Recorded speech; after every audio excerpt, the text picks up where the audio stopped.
Salut la compagnie, c'est Jules Melon et aujourd'hui dans un procédé critique, je vais tout simplement vous parler d'un très grand film culte sorti en 1940 et réalisé par Monsieur Charlie Chaplin, Le Dictateur, The Great Dictator en VO, œuvre que je découvre pour la première fois dans son intégralité alors que j'en avais vu plusieurs extraits et que je connaissais son histoire. J'ai juste pris mon temps pour me poser devant après avoir découvert la majeure partie, si ce n'est, je pense, l'intégralité de ces longs métrages de sa période cinéma muet. Oui, il me semble bien d'ailleurs, je les ai tous évoqués sur la chaîne. Et au casting, nous retrouvons dans le rôle principal, ou plutôt les rôles principaux, comme d'habitude, Charlie Chaplin. D'un côté, il interprète un jeune soldat qui va devenir le barbier juif persécuté au centre de l'intrigue, et de l'autre, le dictateur nommé Adenoid Hynkel, qui s'avère être une parodie claire et nette d'Adolf Hitler.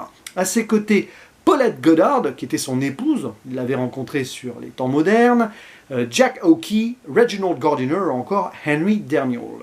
Tout ce beau monde réuni dans une comédie satirique, un brûlot politique, drame social et même film de guerre à son début, qui va tout simplement nous transporter dans un pays imaginaire, la Thomannie, qui s'avère être l'Allemagne nazie, et donc sous le joug d'un dictateur totalitaire, complètement sosie donc de celui qui régnait en Allemagne à l'époque. On ne va pas répéter son nom.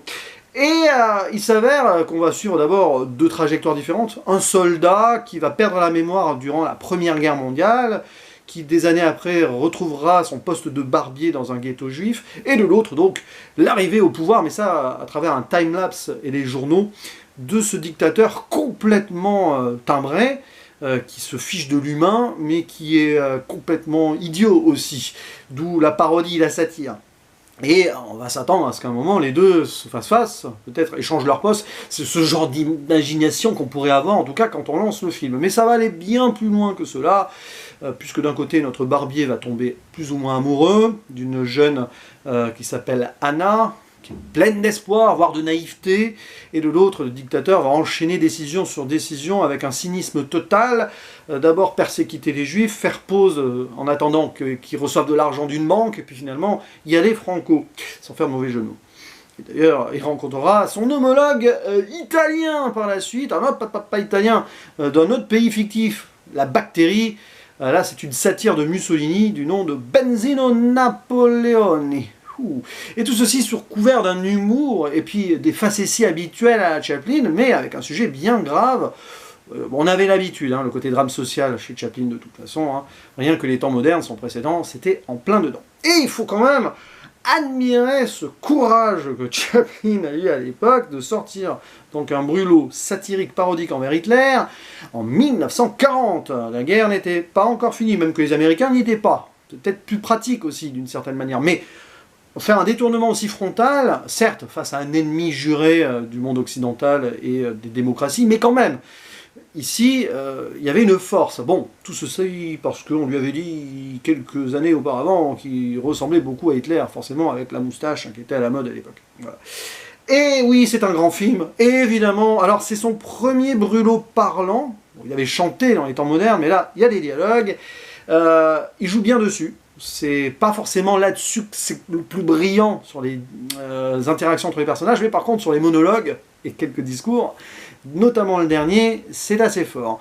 Par contre, il y a une énorme ambition aussi derrière la mise en scène et la reconstitution, ne serait-ce que la première scène, donc durant la fin de la Première Guerre mondiale, 1918, clairement la guerre, les tranchées, une machine qui lance des obus, un avion. On s'y croirait. Pour 1940, pour les moyens entre guillemets de l'époque, il y a du boulot et c'est brillant. Et ensuite, on est plongé donc dans cette horreur humaine, avec là aussi beaucoup de matte painting pour signaler la grandeur d'un tout petit homme sur le plan moral, qui est raillé ici, mais en même temps on a cette cruauté. Chaplin il a juste voulu envoyer ici un message frontal sur le fait que quand on n'a pas d'humanité et qu'on est un petit peu bête, c'est encore plus dangereux. Et bon, il va se passer plein de choses, etc. Je ne vais pas aller dans les ressorts détaillés de l'intrigue, même si je pense que 95% des gens qui tombent sur cette vidéo l'ont vu en son ensemble. Mais moi, ce qui m'a étonné, c'est la gestion d'un rythme qui est à la fois à l'ancienne, propre donc au film muet de Chaplin, mais avec une autre envergure. L'utilisation donc des personnages qui parlent, ça donne lieu à d'autres possibilités, mais il y a toujours aussi ces petites séquences extraites de son imaginaire d'antan, donc où au-delà des mots, on se marre, oui, parce qu'on rigole dans le film, c'est pas facile, mais quand même, sur des petits moments assez précis. Par exemple, quand il est poursuivi par un des dirigeants des forces spéciales du dictateur, hein, je sais plus, les troupes de la mort, ils appellent ça à un moment. Bon. Hop, il est poursuivi, puis t'as donc Anna, sa potentielle petite amie, qui donne les coups de poing, et à un moment ils s'en prennent tous les deux, puis il y a une valse, etc.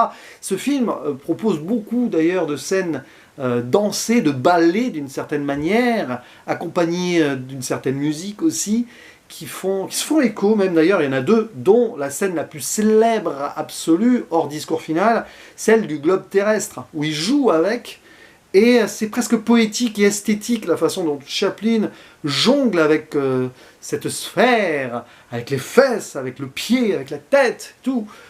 Hop, quand il l'a fait exploser, derrière, on a une scène où notre barbier fait une autre sorte de chorégraphie sous du Brahms. Voilà comment il rase en rythme un de ses clients. C'est marrant parce qu'ici, clairement, on a les deux doubles qui sont associés à travers deux scènes et le film fera pas mal d'écho comme ça. Mais ici, c'est le principal. Donc il y a plein de choses, plein d'inventivité sur la mise en scène, dans la continuité de l'art chaplinesque, si je peux m'exprimer ainsi, et beaucoup d'émotions également sur ce qui se passait pile au moment. C'est un film à remettre dans son contexte. Aujourd'hui, il y a beaucoup de choses où tu pourrais te dire non, ça n'a pas vieilli, pour le coup c'est encore super moderne, mais sur le discours ça peut faire un petit peu facile, parfois naïf par moment, mais c'était nécessaire par rapport à cette situation-là, et Chaplin qui voulait clairement ici faire une déclaration. On lui a donné la possibilité, le film a été produit et est sorti, c'est assez miraculeux, et donc il en a profité. Même si ça lui a coûté très cher sur le plan malheureusement d'une certaine réputation, parce qu'aux États-Unis, au-delà du fait que ils auraient pu tout simplement dire que ce film est humaniste et tout, non, ils ont gratté derrière et ils y ont vu du communisme, etc. Et vous savez qu'aux États-Unis, à l'époque, tout ce qui était plus ou moins rouge, grosso modo, était là aussi persécuté, donc c'est assez incroyable. Il a été un petit peu persona non grata après dans son pays, il a dû s'exiler, il me semble, quelques années, et il mettra au moins 7 ans pour refaire un brûlot. Voilà, je crois que c'est Monsieur Verdoux après, si je ne me trompe pas, que je n'ai toujours pas vu d'ailleurs, je n'ai pas vu ceux d'après. Et donc c'est quand même très fort. Alors je ne dirais pas que c'est mon Chaplin préféré, non, je pense que je reste sur les temps modernes. Mais il y a quand même quelque chose ici qui me touche, dans pas mal de détails aussi, parce que voilà. Et ce discours final, alors là je rejoins ce que je venais de dire, ça peut faire naïf aujourd'hui, mais c'est tellement beau, tellement fort, et toujours tellement d'actualité à écouter de nos jours, c'est plus que pertinent. Il faut repasser ce discours. Alors oui, ça fait un peu bisounours, mais je crois qu'on en a besoin dans notre monde, toujours, d'autant plus, j'ai envie de dire. Replacer l'humain au centre des choses. Alors ici, on critique un peu, évidemment, ceux qui veulent diriger d'une main de fer, mais aussi la mécanisation, la machinisation de l'homme. Ça, c'est vraiment, là aussi, une continuité des temps modernes. D'ailleurs, dès le début, on voit la machine qui est un petit peu incontrôlable, avec l'obus qui part pas, etc. Donc, on poursuit là-dessus. Chaplin a toujours été un humaniste qui a voulu replacer donc, les êtres humains au centre des débats. Et ici, ce film, il est absolument nécessaire, déjà à l'époque, certes, mais encore de nos jours, et depuis donc, tous ces conflits qu'on a pu avoir ces 82 dernières années. Donc oui, évidemment, c'est des beaux mots comme ça, mais c'est très inspirant, et ce serait bien que nos dirigeants mondiaux réécoutent cela et revoient ce genre de film, en fait. Parce que, par moments, on a l'impression que nos leaders ont la mémoire courte, mais bon, hein, vous connaissez l'histoire, avec un grand H, je dirais ici. Bref, c'est tout ce que j'avais à dire sur le dictateur. Je pense que tout a tellement été dit, analysé dans tous les sens, que je ne vais pas en faire des caisses en plus. C'était juste mon ressenti, mon avis et mon regard sur cette œuvre. N'hésitez pas à dire en commentaire, évidemment, ce que vous en pensez. Est-ce que c'est votre Chaplin préféré ou pas? Est-ce que ceux d'après valent le coup? J'imagine que oui, même s'ils ont un peu plus divisé. Voilà, c'était une autre période, on va dire. Bref, voilà. Je n'ai plus qu'à vous dire à la prochaine. Ciao.